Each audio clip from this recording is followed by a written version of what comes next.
જય સ્વામિનારાયણ. વિદ્યાર્થી બાળકો, આજે આપણે વ્યાકરણનો એક ટોપિક જેનો અભ્યાસ કરીશું. અગાઉના વ્યાકરણના ટોપિક્સમાં આપણે સંધિ તેમજ સ્વર અને વ્યંજનનો અભ્યાસ કર્યો. હવે આપણે વાક્ય પ્રયોગ વિશે અભ્યાસ કરીશું. આ મુદ્દો તમારે ધોરણ 9, 10 અને 11 ધોરણ સુધી પરીક્ષામાં પૂછાય એટલે પાયાનો વિષય છે. અને આમાં થોડું ધ્યાન રાખશો તો ફરીથી પુનરાવર્તન થશે ત્યારે તમને સરળતાથી ખબર પડશે. વાક્ય પ્રયોગો જે છે, ગુજરાતી ભાષામાં જે વાક્ય પ્રયોગો જે છે એ વાક્ય પ્રયોગોમાં 3 મૂળ છે કે ભાઈ, એક તો કર્તરી વાક્ય પ્રયોગ, કર્તરી વાક્ય પ્રયોગ, કર્મણી વાક્ય પ્રયોગ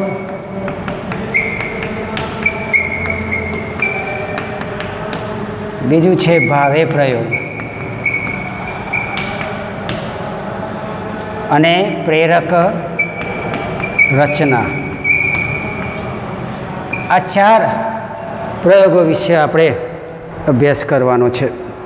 કેમ કે વાક્ય જે છે, કોઈ પણ વાક્ય, ખાસ કરીને ગુજરાતી ભાષામાં વાક્યમાં મુખ્ય પદ કર્તા હોય છે, એની પાસે ક્રિયાપદ હોય અને એ સિવાય બીજું પદ હોય તે કર્મ હોય. એટલે ખાસ વાક્યમાં કર્તા, કર્મ અને ક્રિયાપદ હોવા જરૂરી છે. આ ત્રણેયની પ્રધાનતાને આધારે વાક્ય પ્રયોગ બની શકે છે. કર્તા, કર્મ અને ક્રિયાપદ, આ ત્રણેયની પ્રધાનતા, એમાં ખાસ કરીને કર્તા અને કર્મની પ્રધાનતાને આધારે વાક્યના પ્રયોગો બની જાય છે.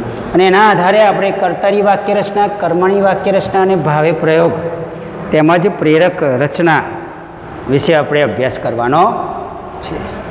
એમાં પહેલો જે પ્રયોગ છે કર્તરી વાક્ય રચનાનો.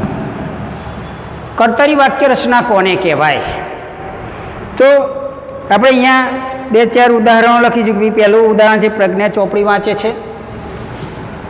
પ્રજ્ઞા ચોપડી વાંચે છે. મહારાજ લાડુ જમે છે.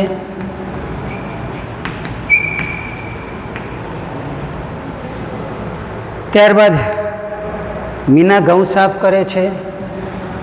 મીના ઘઉં સાફ કરે છે. તેમજ લાભશંકર લાડુ જમે છે. મહારાજ લાડુ જમે છે. રમીલા પરોઠા તળે છે. શિક્ષકે પ્રશ્ન પૂછ્યો. શિક્ષકે પ્રશ્ન પૂછ્યો. તો આ જે વાક્યો છે એ વાક્યોમાં કર્તાની પ્રધાનતા છે. જ્યારે વાક્યમાં કર્તાની પ્રધાનતા હોય અને કર્તાને આધારે ક્રિયાપદ લિંગ અને વચન ધારણ કરે ત્યારે એ વાક્ય કર્તરી વાક્ય તરીકે ઓળખી શકાય. આમાં જો કર્તા છે એ પ્રજ્ઞા છે, આમાં મહારાજ કર્તા છે, આમાં મીના, રમીલા અને શિક્ષક આ કર્તા છે. અને કર્તાને પ્રત્યય એ લાગે. રમીલાએ પરોઠા તળ્યા, મીનાએ ઘઉં સાફ કર્યા, મહારાજે લાડુ જમ્યા, પ્રજ્ઞાએ ચોપડી વાંચી. પ્રજ્ઞા ચોપડી વાંચવા લાગી તો કર્તાની પ્રધાનતા છે. આમાંથી તમે કર્તા નિષેધ કરો, કર્તા કાઢી નાખો તો ચોપડી વાંચે છે, લાડુ જમે છે, ઘઉં સાફ કરે છે, પરોઠા તળે છે, પ્રશ્ન પૂછે છે. કર્તા કાઢી નાખીશું તો વાક્યનો અર્થ સ્પષ્ટ થતો નથી. એટલે કે ભાઈ આમાં મુખ્ય કર્તા છે ને કર્તાને આધારે ક્રિયાપદો લિંગ અને વચન લે. દાખલા તરીકે પ્રજ્ઞા ચોપડી વાંચવા બેઠી એવું લખાય. જુઓ તમને એ ઉદાહરણ પણ, ક્રિયાપદ એ કર્તાને આધારે લિંગ વચન ધારણ કરશે. પ્રજ્ઞા ચોપડી વાંચવા બેઠી. અહીંયા ચોપડી પુલ્લિંગ નથી, સ્ત્રીલિંગ છે, અને કર્તા એ સ્ત્રીલિંગ છે. તમે લિંગ વચન કાળ આગળ ભણેલા છો આગળના ધોરણમાં, એટલે ખબર પડે કે પ્રજ્ઞા છોકરી છે એટલે સ્ત્રીલિંગ છે, તો ક્રિયાપદ વાંચવા બેઠી આવે છે. આ કર્તાની વાક્ય રચના છે. કેવી છે? પ્રજ્ઞા ચોપડી વાંચવા બેઠી. પણ અહીંયા પ્રજ્ઞાની જગ્યાએ કોઈ છોકરો હોય, પરેશ હોય, તો પરેશ ચોપડી વાંચવા બેઠો આવે. કેમ? ક્રિયાપદ એ કર્તાને આધારે લિંગ વચન ધારણ કરે છે. કર્તા પુલ્લિંગ છે, પરેશ છોકરો છે, તો એનું ક્રિયાપદ બેઠો આવે. અહીંયા છોકરી છે તો અહીંયા બેઠો આવે. પણ અહીંયા બાળક હોત તો બાળક એ નપુંસકલિંગ છે. બાળક ચોપડી વાંચવા બેઠું. અને બાળકો હોય તો બાળકો ચોપડી વાંચવા બેઠા. સમજણ પડે છે? એટલે કે કર્તાની વાક્ય રચના કોને કહેવાય? તો કર્તાની વાક્ય રચનામાં કર્તા મુખ્ય સ્થાને હોય અને ક્રિયાપદો કર્તાને આધારે લિંગ વચન ધારણ કરતા હોય ત્યારે તે કર્તરી વાક્ય રચના બને છે. હવે બીજો મુદ્દો લઈએ, કર્મણી વાક્ય રચના. તો કર્મણી કોને કહીશું? તો કર્મણી વાક્ય રચનામાં કર્મની પ્રધાનતા હોય, ધ્યાન રાખજો. પણ કર્તરીનું કર્મણીમાં રૂપાંતર કરતી વખતે આપણે એમાં થોડાક ફેરફાર કરીશું. પહેલું વાક્ય હતું ભાઈ પ્રજ્ઞા ચોપડી વાંચે છે. બીજું વાક્ય હતું, આપણે કર્મણી વાક્યની રચના અભ્યાસ કરીએ છીએ. બીજું વાક્ય હતું કે ભાઈ રમીલા પરોઠા તળે છે. રમીલા પરોઠા તળે છે. મહારાજ લાડુ જમે છે. અને બીજું છે મીના ઘઉં સાફ કરે છે. મીના ઘઉં સાફ કરે છે. આ વાક્ય રચના છે કર્તરી વાક્ય રચના. યાદ રાખજો બાળકો.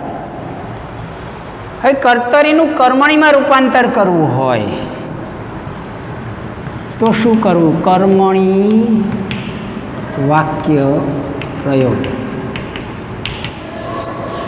તો કર્તરીનું કર્મણીમાં રૂપાંતર કરતી વખતે પ્રજ્ઞા ચોપડી વાંચે છે, તો પ્રજ્ઞા એને થી શબ્દ પ્રજ્ઞા થી પ્રત્યય લગાવાય. આના પ્રત્યયથી, વડે, દ્વારા, થકી વગેરે વગેરે પ્રત્યયો લાગે. યાદ રાખજો, કર્તરીનું કર્મણીમાં રૂપાંતર કરતી વખતે કર્તાને થી પ્રત્યય લાગે અથવા વડે દ્વારા લાગે. કર્તાથી ચોપડી વંચાય છે. વાંચે છે એમાં ક્રિયાપદને આ પ્રત્યય લાગે. પ્રજ્ઞા ચોપડી વાંચે છે તો પ્રજ્ઞાથી ચોપડી વંચાય છે. એ રીતે રમીલા પરોઠા તળે છે, તો એનું કર્મણીમાં રૂપાંતર કરતી વખતે બોલો જોઈએ. તમે હમણાં બોલો અને પછી હું વાક્ય બનાવું, એ તમે જોશો તો તમને ખબર પડે કે તમે જે રચનામાં રૂપાંતર કરો છો એ સાચી છે કે નહીં. રમીલા, રમીલાથી, વડે, દ્વારા ગમે તે લખાય, પણ ખાસ કરીને આમાંથી અનુકૂળ આવે છે. રમીલાથી પરોઠા તળાય છે. તળે છે ની જગ્યાએ તળાય છે. એ રીતે મહારાજ લાડુ જમે છે, તો મહારાજથી, મહારાજથી, વડે, દ્વારા લાડુ જમાય છે. અને મીનાથી ઘઉં સાફ કરાય છે. મીનાથી ઘઉં સાફ કરાય છે. તમારે એટલું યાદ રાખવાનું કે કર્તરીમાંથી કર્મણીમાં રૂપાંતર કરતી વખતે કર્મ હોવું જરૂરી છે. આ કર્મ છે. લાડુ, પરોઠા, ઘઉં, ચોપડી. જો વાક્ય સકર્મક હોય અને એનું કર્મણીમાં બનાવવામાં આવે તો કર્તાને થી પ્રત્યય લાગે અને ક્રિયાપદને આ પ્રત્યય લાગે. પ્રજ્ઞા ચોપડી વાંચે છે, પ્રજ્ઞાથી ચોપડી વંચાય છે. રમીલા પરોઠા તળે છે, રમીલાથી પરોઠા તળાય છે. મહારાજ લાડુ જમે છે, મહારાજથી લાડુ જમાય છે. મીના ઘઉં સાફ કરે છે, મીનાથી ઘઉં સાફ કરાય છે. આ રીતે કર્તરીમાંથી કર્મણી વાક્ય રચનામાં રૂપાંતર કરવા માટે જે ફેરફાર થાય છે તેની નોંધ કરી. આટલો અભ્યાસ કરવાનો. વ્યાકરણના મુદ્દા આમાંથી લખશો નહીં. એના અલગથી લખેલા મુદ્દા હું વોટ્સએપમાં ફોટા પાડી મૂકીશ, ત્યારે તમારે એ વાક્ય રચનાઓના ઉદાહરણો સાથે નોટમાં લખવાના છે. આવા ઉદાહરણો બીજા 6-7 ઉદાહરણો તમારે જાતે બનાવવાનો પ્રયત્ન કરવાનો, ઘરમાં રહેવાનું અને આનંદ કરવાનો. વરસાદમાં બહુ પલળવા જવાનું નહીં. જય સ્વામિનારાયણ.